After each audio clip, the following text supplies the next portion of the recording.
What's going on, guys? Welcome back to my channel. I'm here with another episode of Weekend Watch. Lilo and Stitch and Mission Impossible: The Final Reckoning. I'm sure you're very curious to know how these two blockbusters held up in weekend number 2. Not so great if you ask me.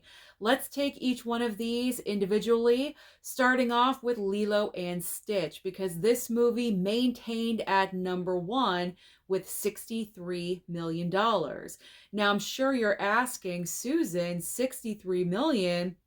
That's a great number. What are you talking about? And I will say, $63 million is a fantastic number. But let's not forget where it dropped from, because last weekend, for Memorial Day weekend, Lilo and Stitch set records as the brand new highest grossing film of that holiday weekend with 183 million. This is a drop of $120 million. So even though Lilo and Stitch, it looks like 63 million is a great number, but when you compare it to weekend number 1, and granted that was a holiday weekend, it's a very popular movie-going weekend, you do have that extra day included, it's still a severe, drastic drop. Now, what's really saving Lilo and Stitch right now is the popularity of the film overseas, because internationally, this past weekend, Lilo and Stitch brought in over $100 million, and that propelled the movie to over 600 million worldwide. It's currently at $610 million. So the $1 billion club is not out of reach. It's still in the conversation for Lilo and Stitch. It needs $390 more million, and it will be there. And honestly, I think it's going to get there. If it doesn't, it's going to be extremely close, just like a Minecraft situation. But I think Lilo and Stitch has what it takes to reach $1 billion. Now let's talk about Mission Impossible: The Final Reckoning. So clearly this movie is still in second place, but the drop for Mission Impossible is not good. It is not good at all.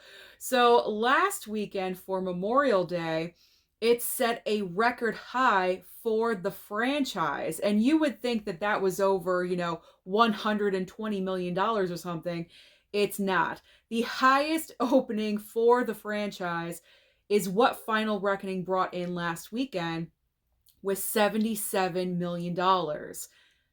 Well, in weekend number 2, Final Reckoning dropped $50 million to $27.3 million in weekend number 2, and the current worldwide total is $353 million. This movie is nowhere near making a profit, as I discussed in last week's video. To make a profit for Final Reckoning, the movie would have to make $1 billion, and that is clearly not happening.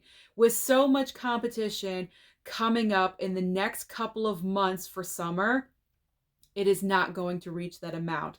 It's already in the $20 million range for the weekend. It is not going to happen. Now, as far as Final Reckoning breaking even, I'm not sure. I'm not sure where the break-even point number is, but I'm guessing right now, by the end of its run, Final Reckoning is going to land between $450 and $500 million. I wanted to say between 5 and 600 million, but I think that's being extremely generous, so I'm going to be more conservative with my guesstimate. So I'm saying between 450 and 500 million, which is extremely disappointing, because these movies we're used to high 6s and 700 million for Mission Impossible movies.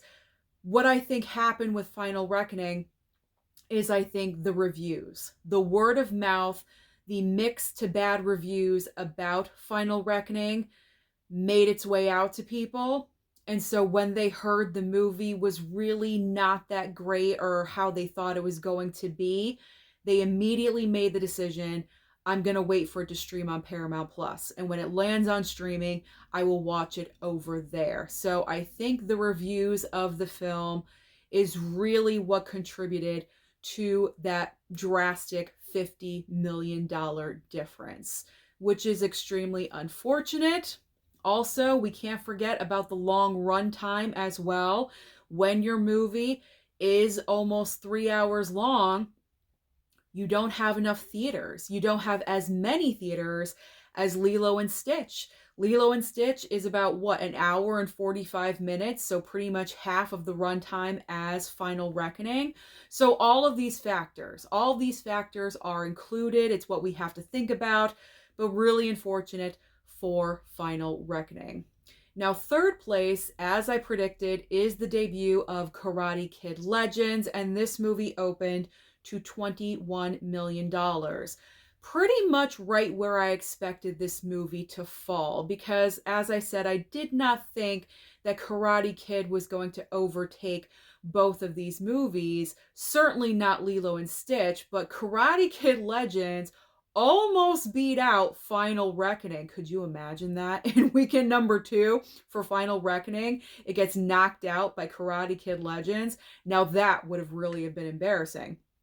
But Karate Kid Legends, performed pretty decent considering what it was going up against. And it's probably going to stick around in the top 5 for maybe another week or so. And then it's going to fall off. And I'm not really sure if it's going to be memorable or not. I have not seen the movie yet. I'm trying to go on Tuesday. I think Tuesday's the day for me to go and see that. But you know what? I'll check it out and we'll see how it is. I heard a lot of mixed reviews about Karate Kid Legends as well.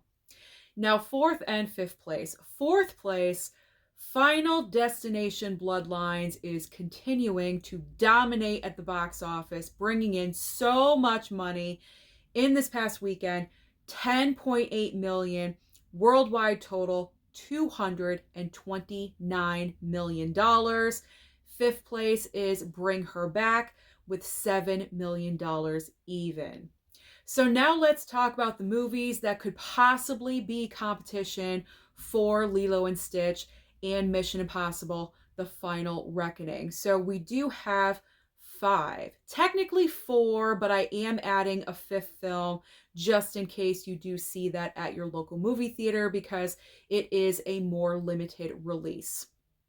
But the big brand new release of the week is Ballerina. Now, as we all know, Ballerina is from the world of John Wick. And what is the John Wick franchise?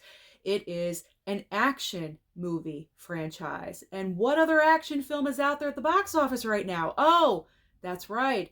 Mission Impossible: The Final Reckoning. So with the release of Ballerina this Friday, this is going to be direct competition to Mission Impossible.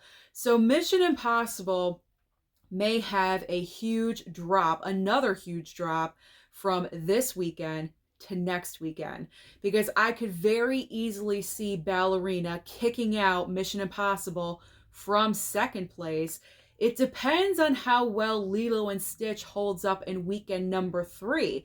But if this movie has another huge drop like it did from weekend number 1 to weekend number 2, Ballerina could take over and it could debut at number 1. To me, it really depends on if the John Wick fan base accepts Ballerina and Ana de Armas as a part of the franchise. If all these fans of the franchise go to see this movie, it could very easily debut at number 1. So I'm saying Ballerina is definitely going to kick out Mission Impossible. So my guess for this time next week, number 1, Lilo and Stitch. Second place, Ballerina. Third place, Mission Impossible. But you never know. Anything could happen. Ballerina could have what it takes to kick out Lilo and Stitch. So that's going to be very exciting. But if Ballerina is not your jam, you're tired of action movies, you want to watch some horror, There's a lot of horror options this coming weekend because 3 out of the 4 other options are all horror films. So we do have I Don't Understand You, which is a horror comedy. We do have The Ritual, which is an exorcism movie starring Al Pacino and Dan Stevens. There's also Dangerous Animals with a psychotic Jai Courtney. He's a boat captain and he's like crazy or something, and there's sharks in there, so that could be good. And the final film that technically is coming out this coming Friday, but it's a more wide release the following Friday, the 13th, is The Life of Chuck. And that is a straight up drama, so there is a little bit of variety out there, but I'm not really sure if Life of Chuck is going to be at your local movie theater. So you may have a better chance of seeing that film on the 13th if you are interested. But lots of horror movies this coming weekend. I don't know why. I mean, Friday the 13th would have been a better option for a couple of these movies, I'm sure, but they're deciding to release on June 6th. I don't know. I don't control release dates. Now let's talk about streaming, because as I always say, there's always options on streaming for you. So over on Netflix this week, we have Tyler Perry's Straw and also Becoming Led Zeppelin. Now over on Max, we have the debut of Robert De Niro's newest mob crime thriller, The Alto Nights. I did receive the physical from Warner Brothers and I did rewatch the film. I saw it in theaters. Very underrated movie. It did not get enough attention. I think it deserves much more attention. It's based on true events. I thought this movie was good.